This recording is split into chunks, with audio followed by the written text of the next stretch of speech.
Mpendwa wa msikilizaji na mtazamaji wa vipindi vyetu, karibu katika masomo ya kesha la asubuhi lenye kichwa Mwinue Yesu juu. Hivyo hapo ulipo kaa usibanduke, ni kusihi tu makinika nasi hadi tamati. Piga panana ya makelele, Yesu yuaja tena. Ipaza sauti, imba sana. Yesu yuaja tena.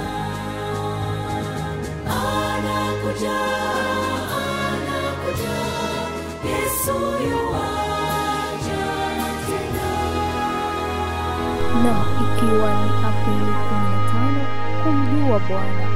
Maana dunia itajawa na kumjua Bwana kama vile maji yanavyoifunika bahari.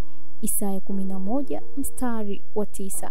Tufumbe macho tupate kuomba. Asante Baba kwa asubuhi njema. Tunakushukuru kwa upendo wako maishani mwetu. Tunapojifunza maandiko yako, tunaomba uongozi wa Roho wako Mtakatifu. Yote tutakayojifunza yakapate kutusaidia katika maisha yetu, kupitia jina lako Yesu Kristo. Amen. Kushindwa kusoma na kulitii neno la Mungu kumeleta mkanganyiko katika ulimwengu. Wanadamu wameuacha ulinzi wa Yesu kwa ajili ya ulinzi wa mwasi mkuu, mfalme wa giza. Moto wa kigeni umechanganywa na moto mtakatifu. Ulimbikizaji wa mambo yaongozayo katika tamaa na kutaka makuu umeleta hukumu ya Mungu kwa ulimwengu. Tunapokuwa katika dhiki, wanafalsafa na watu wa sayansi wanajaribu kuziridhisha akili zao pasipo kumwomba Mungu. Wanaeneza falsafa zao kuhusu mbingu na dunia, wakichukulia kuwa tauni, majanga, magonjwa ya kuambukiza, matetemeko ya ardhi na njaa, kulingana na yanavyodhaniwa kuwa ni sayansi.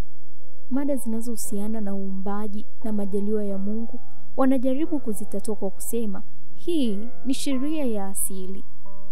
Kutotii kumefunga mlango kwa kiwango kikubwa na maarifa ambayo yangeweza kupatikana kutoka kwenye neno la Mungu. Laiti kama watu wangekuwa watii, wangeweza kuelewa mpango wa serikali ya Mungu. Ulimwengu wa mbinguni ungekuwa umefungua vyumba vyake vya neema na utukufu kwa ajili ya ugunduzi. Wanadamu wangekuwa bora kabisa kwa muonekano, kwa usemi na kwa wimbo kuliko vile walivyo sasa. Siri ya ukombozi, kufanyika mwili kwa Yesu Kristo, kafara yake ya upatanisho, visingetiliwa mashaka akilini mwetu. Visingekuwa vimeeleweka vizuri tu, bali pia vingepokelewa kwa ukubali wa juu mno. Kushindwa kulisoma neno la Mungu ni sababu kuu ya kuwa na udhaifu na kukosa ufanisi kwa akili. Katika kuliacha neno hili ili kujilisha maandiko ya wanadamu wasiovuviwa, akili inakuwa imedumaa na ya kuchukuliwa na kila upepo.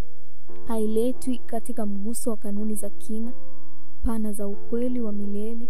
Ufahamu unajirekebisha kwa ufahamu wa mambo ambayo umezoea, na katika kujitolea huku kwa vitu vyenye ukomo unadhoofika.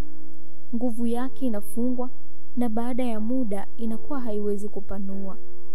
Hii yote ni elimu ya uongo.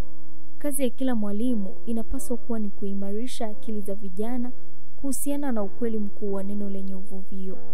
Hii ni elimu ya muhimu kwa ajili ya maisha haya na maisha yajayo.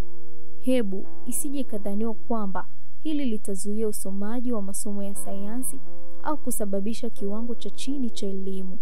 Elimu ya Mungu ni ya juu kama ilivyo mbingu na pana kama ilivyo ulimwengu.